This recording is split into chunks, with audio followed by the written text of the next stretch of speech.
Does Tom Hanks want to cast away President Trump? In an interview with The Hollywood Reporter, the actor said he would not attend a White House screening of his new movie, The Post. In the film, Tom Hanks plays the executive editor of The Washington Post during the Watergate era. The actor went on to say, quote, "Look, I didn't think things were going to be this way last November. I would not have been able to imagine that we would be living in a country where neo-Nazis are doing torchlight parades in Charlottesville and jokes about Pocahontas are being made in front of Navajo code talkers. And individually, we have to decide when we take to the ramparts." Your thoughts on this, Lisa?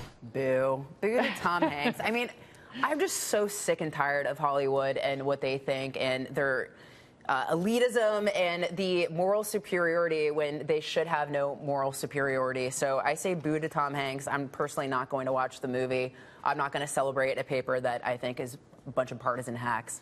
You asked me for my opinion. I was being honest. Tom Hanks is probably mad that his taxes are actually going up if he lives in California or New York. Could be part of it. I think there, especially in Hollywood and other places, there's kind of this discussion that we've entered some new dark age of authoritarianism. But I think I would hope Mr. Hanks and others would reflect on what's happened in the last year. And what you really see is policies moving entirely in the other direction. We talked about getting the government out of regulating the internet. This is not what authoritarians do, reducing government control over communications. So I think when you look at the impact of the Trump administration, it's all moving in a direction toward more liberty and more ability for people to communicate, as Mr. Hanks We wants. should point out this is a Steven Spielberg film.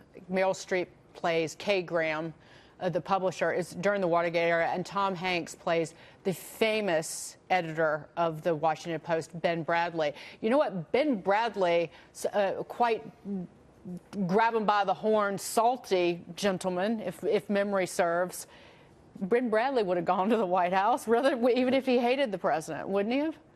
It's certainly an opportunity to learn. If you want to exercise your First Amendment rights and be journalistic, you would go just for that reason, I would think. And then, of course, there's the argument that you respect the office. But isn't it a sense of irony? Because all of these people who are so critical of the president are saying that he's disrespecting the country. But then they're disrespecting the country as well by not going to the White House, by not treating the office of the presidency with the respect that it deserves. So, I mean, there's a sense of hypocrisy here on the behalf of Tom Hanks. And that's the thing. Is it the office or the individual? And I think the office is something that you need to display reverence towards. Exactly. 100%. I'd just say I don't think Tom Hanks will be able to beat Jason Robards, who played Ben Bradlee in All the President's Pretty Men, strong. Yeah. Which I watched recently. It's on Amazon. But you said the most important thing during the break. The reason why you go to the White House is because the chocolate cake is good. No, the chocolate cake is the most beautiful. And you get ice cream, apparently. No, the best chocolate cake in the world is apparently at Mar-a-Lago, which President Trump told Xi Jinping, the leader of China. So, and I've seen photos of that chocolate cake. So let's assume that the Mar-a-Lago chocolate cake is served at the White House.